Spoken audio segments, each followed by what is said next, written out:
네, 2055년이면 국민연금 기금이 고갈된다는 추계가 나왔습니다. 지난 2018년에 계산했던 것보다는 2년 더 시기가 앞당겨진 건데 뭐 이유로는 여러 가지 이유가 있지만 역시 가장 우리 사회를 꿰뚫고 있는 이 저출산 고령화가 영향을 미치는 것 같은데 맞는 거죠, 이유는? 네, 그렇습니다. 지난주 이제 금요일 날 5차 재정 재결산하는 과정에서 재정 추계가 원래 3월에 발표하기로 돼 있었습니다. 좀 일찍 했네요. 네, 지금 그런데 이제 국회에서 국민연금 특별위원회가 열리고 있는 과정에서 조금 속도를 내서 했는데요. 뭐 결과는 예상했던 수준이지만 어떻든 고갈 시점이 기존의 2057년에서 55년으로 이렇게 해서 2년 정도 앞당겨졌고요. 그다음에 수지 적자 시점은 4차 때 2042년이었는데 네. 2041년으로 1년 정도 앞당겨졌고 이제 내용적으로 보면 여전히 인구 문제가 가장 큰 영향을 끼치고 있다. 그래서 실제로 이제 작년에 이제 학교 출산율이 0.73명, 네. 그리고 뭐 올해 뭐 0.71, 올해는 0.73, 내년에는 뭐 0.70 정도로 봐가지고 실제로 뭐 그것이 좀 나아져가지고 가더라도 2060년 70 되면 1.21명 정도. 이거 이제 통계청이 제출한 중위 정도의 기준으로 이렇게 봐온 것이고요. 그다음에 이제 고령화와 관련된 부분들도 우리가 이제 기대 수명이 4차 때보다도 조금씩 1살 정도 가까이 이제 또 더 오래 사는 것으로 이렇게 나왔습니다. 그래서 2070년 되면 이제 우리 기대 수명이 지금 91.2세. 91.2세. 예, 그러니까 91살까지는 평균적으로 살 수 있다고 보고 있습니다. 지금 올해 84.3세인데 91.2세로 이렇게 되다 보니까 인구가 급격하게 줄어들고 그에 따라서 이제 또 생산 가능 인구가 줄 수밖에 그렇겠죠. 없지 않습니까? 네. 그래서 2070년 이를 갖다가 이제 추계했는데 2093년 되면은 전체 한 우리 인구 현재 5,100만 명인데 2,700만 명 정도로 거의 뭐 절반 가까이 됐네요. 줄어드는 걸로 지금 예측되고 있고요.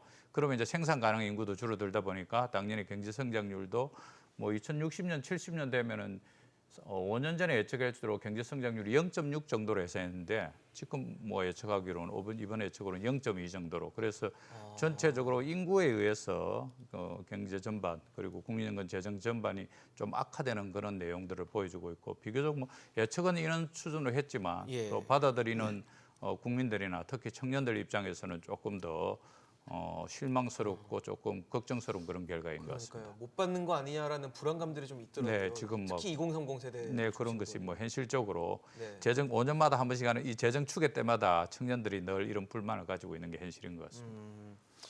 교수님, 뭐 출산율 낮다라는 얘기 어제 오늘 얘기 아니고 지금 이걸 어떻게든 개선을 해보겠다 정부도 하고는 있지만 잘 안 되잖아요. 네. 그러다 보니까 국민연금 고갈 시점이 점점 더 앞당겨지는 거 아니냐는 불안감은 계속 좀 남아 있는 것 같거든요. 어떻게 보십니까? 그러니까 출산율이 말씀하신 것처럼 우리가 4차에서 4차 추계 때. 가정했었던 네. 것보다는 훨씬 악화됐고요. 물론 4차에서 굉장히 낙관적으로 우리가 가정을 했었던 측면이 있고 그 부분들을 우리가 지금 코로나 시기에 특히나 이제 출산율이 낮아졌었기 때문에 그 부분들을 현실적으로 반영하고 앞으로의 그 저출산율도 사실은 그렇게 드라마틱하게 개선되지 않는다라는 좀 현실적인 가정을 해서 반영을 한 결과고요. 네.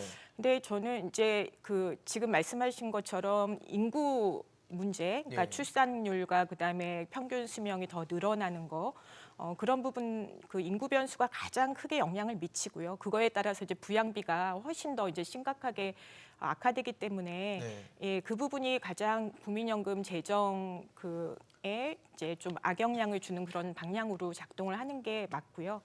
그런데 사실 우리가 5년 전에 사실 그 개혁의 기회가 있었는데 네. 개혁을 하지 못하지 않았습니까? 그러니까요. 그때 실기를 했기 때문에 사실은 또 기금 고갈이 앞당겨진 측면도 있다. 예, 그렇게 말씀드릴 수 있겠습니다. 교수님, 지금 합계 출산율 같은 경우 보니까 가임기 여성이 평생 동안 낳는 아이의 수일 텐데 네. 지금 0.7 정도 수준이란 말이에요. 근데 지금 이게 반등할 거라고 보고 이 추계를 한 건가요, 지금? 완전히 뭐 드라마틱하게 반등하는 건 아니고요. 그 지금 이제 내년까지는 네.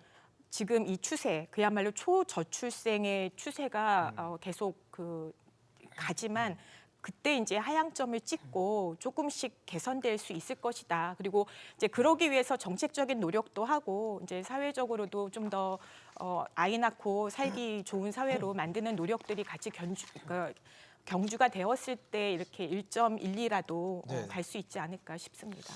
가능한 얘기일까요? 근데 너무 낙관적으로 온 거 아닙니까 이거는? 지금 상황은 사실 아이 낳는 거를 굉장히 힘들어하고 물론 낳아야 된다는 생각이 있더라도 현실적인 문제를 고려하면 낳기 쉽지 않다라는 판단하시는 부부들도 많거든요. 뭐 현실적으로 지금 뭐 결혼을 안 하고 네, 또는 결혼을 굉장히 늦추고 그다음에 결혼하더라도 아이를 안 낳고 이제 그 특히 이제 청년 세대에서 그런 부분들이 현실적으로 많이 보여지는 게 사실인데 그렇게 되는 이유에는 그 아이를 낳고 기르는 것에 대한 부담이 그러니까 개인적으로 책임져야 될 부담이 굉장히 큰 그런 부분들을 우리가 사회가 같이 적극적으로 함께 그러니까 짐을 져준다라고 하면 이 출산율은 1.12 정도는 가야지 되지 않을까. 왜냐하면 우리가 학계 출산율이 2.2 정도 돼야지 온전히 이제 재생산되는 건데 2.2요? 예, 2.2가 학계 한참 출산율 모자라군요, 그렇죠. 근데 이제 우리가 지금 선진국들은 그래도 1.3, 1.4 정도는